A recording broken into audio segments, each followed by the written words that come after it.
ಪಕ್ಷದ ಅಧ್ಯಕ್ಷರು ಬದಲಾವಣೆ ವಿಜೇಂದ್ರ ಬಿಟ್ಟು ಬೇರೆಯವರು ಅಧ್ಯಕ್ಷರಾದರೆ ತಮಗೆ ಏನಾದರೂ ಆಹ್ವಾನ ಬಂದರೆ ಮತ್ತೆ ವಾಪಸ್ ಹೋಗ್ತೀರಾ ಅಂತ? ಈಗಾಗಲೇ ಸಾಕಷ್ಟು ಜನ ಆಹ್ವಾನ ಕೊಟ್ಟಿದ್ದಾರೆ ಭಾರತೀಯ ಜನತಾ ಪಾರ್ಟಿ ಬರಬೇಕು ಅಂತ. ನಾನು ಯಾವ ವಿಚಾರ ತಗೊಂಡು ಸಿದ್ಧಾಂತ ತಗೊಂಡು ನಾನು ಚುನಾವಣೆ ಸ್ಪರ್ಧೆ ಮಾಡಿದ್ನೋ ಅದು ಶುದ್ಧೀಕರಣ ಪಕ್ಷದಲ್ಲಿ ಆದರೆ ನಾನು ಆ ಸಂದರ್ಭ ಹೋಗ್ತೀನಿ. ವಿಜೇಂದ್ರ ಬಿಟ್ಟು ಹೋದರೆ ವಿಜೇಂದ್ರಂಗೂ ಅದಕ್ಕೂ ಸಂಬಂಧ ಇಲ್ಲ. ವೈಯಕ್ತಿಕ ನಾನು ಯಾರ ಮೇಲೂ ದ್ವೇಷ ಇಲ್ಲ. ಶುದ್ಧೀಕರಣ ಯಾವ ರೀತಿ ಆಗುತ್ತೆ ಸರ್? ಉದಾಹರಣೆಗೆ ಹಿಂದುತ್ವ ಈ ಪಕ್ಷದ ಮುಂಚೆಯಿಂದನೂ ಕೂಡ ಮೂಲ ಸಿದ್ಧಾಂತ, ಅದು ಇವತ್ತು ಭಾರತೀಯ ಜನತಾ ಪಾರ್ಟಿಲಿ ಇಲ್ಲ. ಸಾಮೂಹಿಕ ನಾಯಕತ್ವ ಯಾವತ್ತೂ ಕೂಡ ಚರ್ಚೆ ಮಾಡಿಕೊಂಡೇ ತೀರ್ಮಾನ ಮಾಡ್ತಿದ್ವು, ಅದು ಇವಾಗ ಇಲ್ಲ. ಹೊಂದಾಣಿಕೆ ರಾಜಕಾರಣ ಇವತ್ತು ಪಕ್ಷದಲ್ಲಿ ನಡೀತಾ ಇದೆ, ಇದು ಆಗಕೂಡ್ದು. ಇವೆಲ್ಲ ಶುದ್ಧೀಕರಣ ಆಗಬೇಕು ಅಂತ ನನ್ನ ಅಪೇಕ್ಷೆ ಇದೆ. ಅದಾಗತ್ತೆ, ನನಗೆ ನಂಬಿಕೆನೂ ಇದೆ. ಆ ಸಂದರ್ಭದಲ್ಲಿ ನಾನು ಪಾರ್ಟಿಗೆ ಹೋಗ್ತೀನಿ. ಸರ್, ಈಗ ಪಕ್ಷದಿಂದ ತಮಗೆ ಲೋಕಸಭಾ ಚುನಾವಣಾ ಸಂದರ್ಭದಲ್ಲಿ ಉಚ್ಚಾಟನೆ ಮಾಡಿದರು. ಸೊ ಆದರೂ ಕೂಡ ತಮ್ಮ ಇನ್ನೂ ಕೂಡ ಪಕ್ಷದ ಮೇಲೆ ಪ್ರೀತಿ ಇದೆಯಾ ಅಂತ? ನನ್ನ ತಾಯಿ ರೀ ಭಾರತೀಯ ಜನತಾ ಪಾರ್ಟಿ.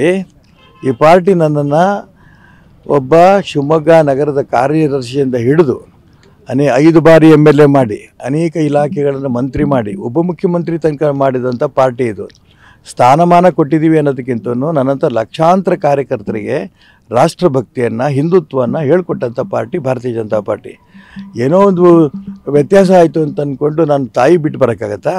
ಸರ್, ತಾಯಿ ಅಂತೀರಿ, ತಾಯಿ ಮಡ್ಲಿಂದ ಮಗಳನ್ನ ದೂರ ಮಾಡಿದ್ದಾರೆ, ಮತ್ತೆ ಸೇರ್ತೀರಾ ಅಂತ? ಯಾರೋ ದೂರ ಮಾಡಿದ ತಕ್ಷಣ ತಾಯಿ ಬಿಡೋಕ್ಕಾಗತ್ತಾ? ಯಾವ ಕಾರಣಕ್ಕೂ ನಾನು ತಾಯಿ ಬಿಡೋ ಪ್ರಶ್ನೆ ಇಲ್ಲ.